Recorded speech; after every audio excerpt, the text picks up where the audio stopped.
Another big story that's been in your news cycle for some years now. President Cyril Ramaphosa has sent the controversial Protection of State Information Bill back to Parliament, citing concerns over its constitutionality. You may know it better as the Secrecy Bill.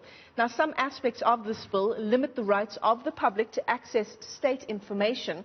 The bill has remained unsigned in the presidency since 2013, and this is the second time it's being sent back to Parliament. Former President Jacob Zuma has also previously done that and sent it back for a review.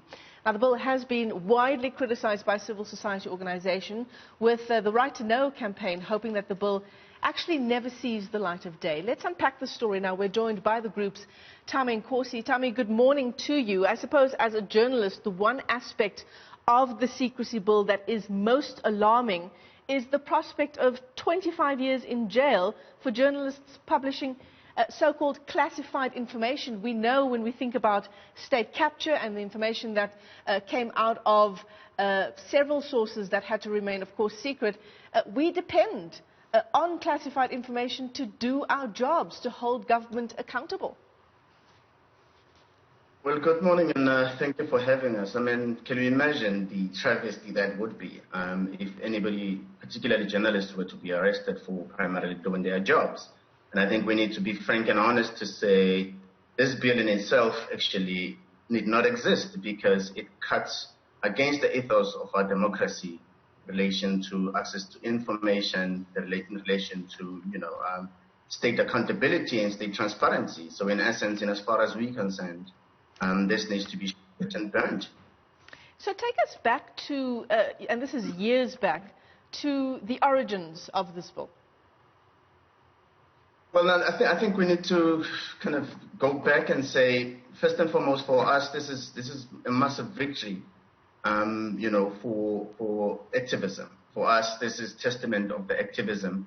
I mean, 10 years ago, we galvanized society, galvanized, grassroots movements, occupied the public discourse and the public space and the public imagination to rally behind a society, behind the scrapping of this bill, primarily because we felt this was a draconian bill that was a threat, a direct threat to our democracy and the constitutional aspirations that we hold as a society.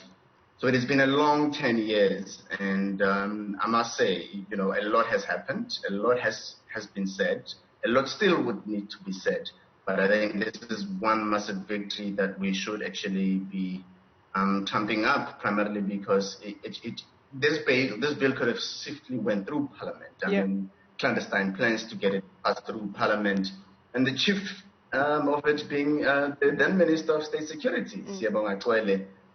All the 260 odd MPs in Parliament, folding their arms and going really and not questioning this. And I think it has been a long 10 years that we could claim the victory right now, that we were able to stop it dead on its tracks. And still a lot more has to be done. And we must keep in mind that some of these elements that passed this bill through, or members of Parliament that passed this bill through or agreed to it, are still in Parliament, and we must hold them to account. That's so incredibly worrying, just because, parts of this bill, what it still means, even now, as it stands now, it's changed a lot over the past 10 years, but anyone really can classify something as classified information or as a state security matter over national security issue. Any information that is deemed as such, and the scope for it to be deemed as such is so incredibly wide. Another very worrying part of this bill, and this is a part of the bill that is still in existence, even though it's changed so much. Primarily, this is the reason why we've always been saying that, secrecy is for scallums. If you've got nothing to hide, then why do you want to, classify certain information? And I think credit to the president, as well, for the concessions that he makes to say there's been overboard definitions about what national security means, what state security matter means, as well as unjustifiable effects on the freedom of expression. And I think there's concessions that he makes there. But we must also state the fact to say that these are exactly the issues that we've been raising for the past 10 years. So there's nothing new there. Yeah. So in fact, this should be an opportunity for him to say, in fact, this thing needs to be repealed. Yeah. It belongs, it has been of history, and it must be repealed. So we remain steadfast in our call to simply say the bill is full of contradictions. If the bill in itself is an antithesis to a democratic society, and it does not belong in our democracy, and it must be scrapped. You've said credit to the President. I suppose credit to the former President as well then, Thami, for sending the bill back to Parliament.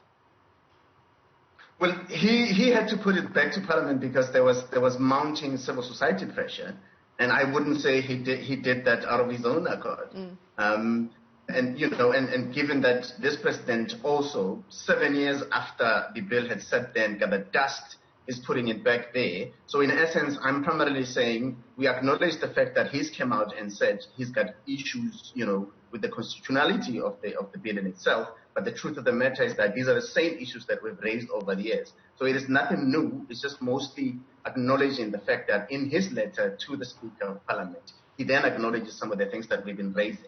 So I'm saying kudos for the fact that he's recognizing that some of the issues that we were raising are in fact, pertinent issues that he should consider. So as a result, we hope him moving forward, we'll keep a keen eye on how these developments happen and hopefully put us as we have been doing over the years so that this bill doesn't see the light of day. Well, that's the issue, isn't it now, Thami? It's not that it needs to be referred back to Parliament. According to what you're saying, if I understand you, there's nothing really to discuss. Let's get rid of the bill. We're hoping that, now we have sober, MPs who are going to engage this process and in fact see the dangers of this bill and not so much what we saw in 2013 with a largely, a rogue, members of Parliament actually just rubber stamping this through and seeing this sail through. Because, you can imagine how the spooks at the time, or the securocrats at the time, were licking their lips at the prospect of being able to actually use this to criminalize so many sections of, so many members of the sections of society. So for us, we're hoping that with it going back to Parliament, it will die a natural death because people will see that this has no place in our democracy. Absolutely. Well, thanks very much for weighing in on this incredibly important issue. The Right to Know campaign, of course, at the forefront of fighting against the secrecy bill. That's the group's Thami Nkosi joining us this morning.